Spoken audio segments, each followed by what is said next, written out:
सध्या आवळ्याचं सीझन चालू आहे, तर आज आपण आवळ्यापासूनच ना एकदम मस्त अशी मुलांची आवडीची फेवरेट ना आवळा कँडीची रेसिपी पाहणार आहोत. लहान असताना आपण नाही का जेलीचे चॉकलेट्स वगैरे खायचो, सेम त्याच पद्धतीने ही आवळा कँडी बनवून तयार होते. चला तर मग रेसिपीला सुरुवात करूया. इथं मी 250 ग्रॅम आवळा घेतलेला आहे. त्याला आपण स्टीम करून घेणार आहोत. स्टीमरमध्ये मी पाणी गरम करण्यासाठी ठेवलेलं आहे.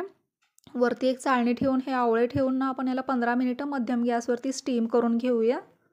15 मिनिटांनंतर मी तुम्हाला इथं दाखवत आहे पहा. बरोबर मनाने ना आवळा इतका छान असा सॉफ्ट स्टीम झालेला असतो ना, त्याच्या मनाने अशा कळ्या खुलल्या गेलेल्या असतात पूर्ण आणि इतका सॉफ्ट छान असा स्टीम झाल्यामुळे ना आपल्याला अजिबात डिफिकल्ट होत नाही याच्या कळ्या सेपरेट करण्यासाठी. थंड झाल्यानंतर पूर्ण आवळ्याच्या आपण कळ्या खोलून घेणार आहोत आणि मधला जो बी आहे तो आपण बाजूला काढून टाकायचा आहे. आता हे जे पूर्ण आवळे आहेत ते मी मिक्सर ग्राइंडर जारमध्ये घेत आहे. त्यामध्ये मी 1 चमचा ग्रेट केलेलं अद्रक टाकलेलं आहे, आलं टाकलेलं आहे आणि अर्धा चमचा ना मी ब्लॅक पेपर पावडर इथं खलबत्त्यामध्येच थोडीशी क्रश करून टाकलेली आहे. एक पाव चमचा मी जिरे पावडर टाकलेली आहे आणि पाव चमचाच मी इथं चाट मसाला टाकत आहे. चवीनुसार मीठ टाकत आहे याच्यामध्ये आणि जराही पाण्याचा वापर न करता आपण याची मिक्सरला अगदी फाईन पेस्ट करून घ्यायची आहे. आणि त्यानंतर ही पेस्ट आपण एखादं नॉनस्टिक पॅन असेल तर बेटर आहे, त्याच्यामध्ये टाकून ही पेस्ट छान शिजवून घ्यायची आहे. त्याआधी आपल्याला इथं आपण 250 ग्रॅम आवळा घेतलेला होता, तर त्यासाठी आपल्याला इथं बरोबर त्याच क्वांटिटीमध्ये 250 ग्रॅमच साखर घ्यायची आहे. ही साखर मी मिक्सरलाच हलकीशी बारीक करून घेतलेली आहे, म्हणजे लवकर शिजवायला मदत होईल, लवकर आपली कामं होतील. साखर विरघळल्यानंतर छान आपण याला शिजवून घ्यायचं आहे. यामध्ये मी अर्ध्या लिंबाचा रस टाकलेला आहे. 1 चमचा कॉर्नफ्लॉवर ना पाण्यामध्ये मिक्स करून ते टाकलेलं आहे याच्यामध्ये, म्हणजे लवकर घट्टसरपणा येईल आपल्या या बॅटरला. छान हे शिजवून घेऊया आपण. इथलीच प्रोसिजर थोडीशी टाईम टेकिंग आहे. 10-15 मिनटं लागतात, खूप जास्तही नाही. मला लिंबाचा रस कमी वाटत होता, कमी असं आंबट गोड वाटत होतं, त्यामुळे आणखीन अर्ध्या लिंबाचा रस मी याच्यामध्ये टाकलेला आहे. तुम्हाला बास होत असेल तर अर्धाच टाका तुम्ही. 250 ग्रॅम आवळ्यासाठी मी पूर्ण 1 लिंबू वापरलेला आहे इथं.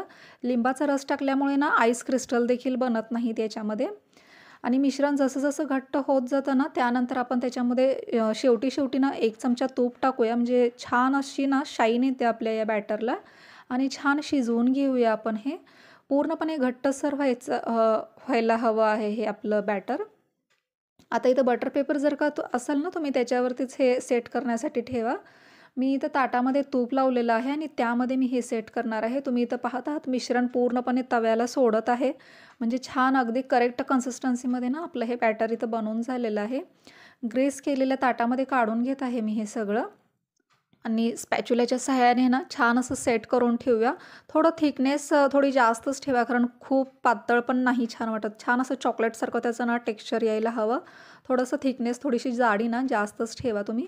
आता याला आपण ना 1 तासभरासाठी किंवा 30 ते 35 मिनिटांमध्ये देखील सेट होतं, पण मी तासभर ठेवले होते त्याला. तासभर तरी ना फ्रीजच्या बाहेरच आपण याला सेट करायचं आहे. फ्रीजमध्ये देखील अजिबात ठेवण्याची गरज नाही आहे. आणि 1 तास झाल्यानंतर मी तुम्हाला इथं कट करून दाखवत आहे. अतिशय मऊसूत असं छान कट होत आहे ना, अजिबात मेहनत लागत नाही आहे. खूप जास्त घट्ट देखील झालेलं नाही आहे हे. तुम्ही पाहत आहात इथं अगदी अलगदरित्या ना हे ताटापासून सेपरेट होत आहे. अजिबात ताटाला वगैरे देखील चिटकत नाही आहे. याच पद्धतीने आपण सगळे कट करून घेऊया आणि त्याचे छोटे पीसेस कट करून ठेवूया आपण.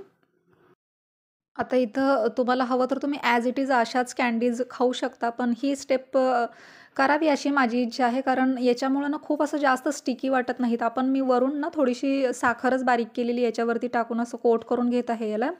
तुम्ही म्हणजे हे स्टेप नाही ना केली, अशी खूप असं चिकट होतं ना, हाताला पण चिटकतं. त्यापेक्षा अशी साखर जर का वरून तुम्ही कोट केलात ना, अशा कोरड्या होतात, तुम्ही पाहत आहात इथं. त्यामुळं ही स्टेप ऑप्शनल आहे, पण करा तुम्ही. केल्यानंतर म्हणजे रिझल्ट छान भेटेल तुम्हाला. तयार आहे इथं आपली अगदी मार्केट स्टाईलने आवळा कँडी. आवडली असेल तर प्लीज लाईक, शेअर आणि सबस्क्राईब करा. भेटूया पुन्हा एकदा अशाच छान रेसिपीसोबत. तोपर्यंत मस्त खा आणि स्वस्त रहा.